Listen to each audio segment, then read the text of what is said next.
20-year-old Michaela Joly is charged with capital murder in the death of a 2-month-old infant daughter after she forcibly and repeatedly threw her onto the road. The incident occurred at around 2 p.m. on the 12th of May 2022, when the authorities responded to several reports of the badly injured girl located at 775 North Beardman Road in Pearl, Mississippi. When first responders arrived, they found another woman holding onto the girl trying to comfort her. The medical team immediately provided treatment on the girl before rushing her to the Children's Hospital of Mississippi in a critical condition. Officers spotted Michaela fleeing from the scene and into the nearby woods, but they chased her back towards the road and arrested her. The baby succumbed to her injuries at around 4:33 p.m. on the 14th of May 2022. Police Chief Dean Scott said the baby was a victim of very cruel intentional abuse by her mother.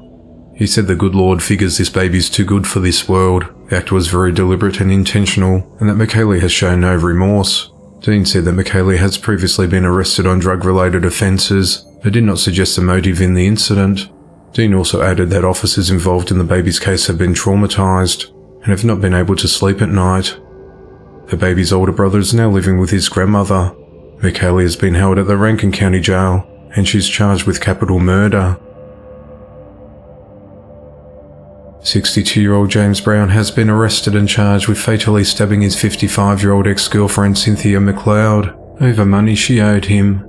The events unfolded at just after 11 a.m. on the 15th of May 2022, near a deli located at the intersection of Van Buren Street and Marcus Garvey Boulevard in Brooklyn, New York.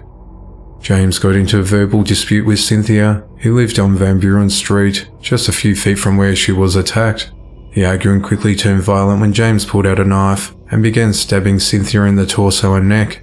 Cynthia then staggered into a nearby deli for help, but she collapsed on the floor and died at the scene. James tried to flee from the area, but a man chased after him and managed to hold him down until the police arrived. Officers recovered a knife and took James into custody.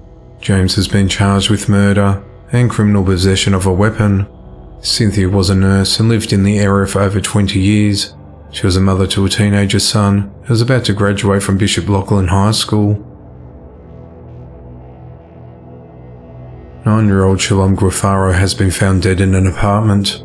Her body was discovered at around 1 p.m. on the 15th of May 2022 in a bedroom at 571 Lincoln Place in Brooklyn, New York, after employees at a restaurant downstairs noticed a foul smell coming from the apartment above.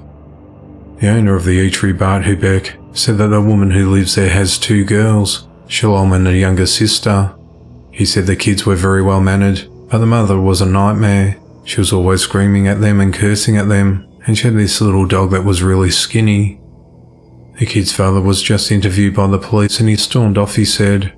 He said at about 12:30 p.m. he returned to the restaurant after delivering a catering order, when his staff told him there was a really bad odour, and it was almost like the smell of sewage dripping into the restaurant from the apartment. At around 2 p.m, the authorities went to the apartment to perform a welfare check when they discovered Shalom's unconscious and unresponsive body inside. She had trauma to her head and bite marks on her back, and she was quickly pronounced dead at the scene. It's believed that she died around 6 a.m. that morning. The authorities reviewed CCTV footage of everyone who came in and out of the 4-story building for the last 35 hours. The family had lived there for the last 2 years. Shocked neighbours stood outside the building as Shalom's body was removed. Police also removed 2 crates carrying 1 dog each from the home. In addition to the small dog, neighbours said the family owned a small pit bull type dog. The medical examiner will determine the cause of death. There have been no immediate arrests as the investigation into the matter continues.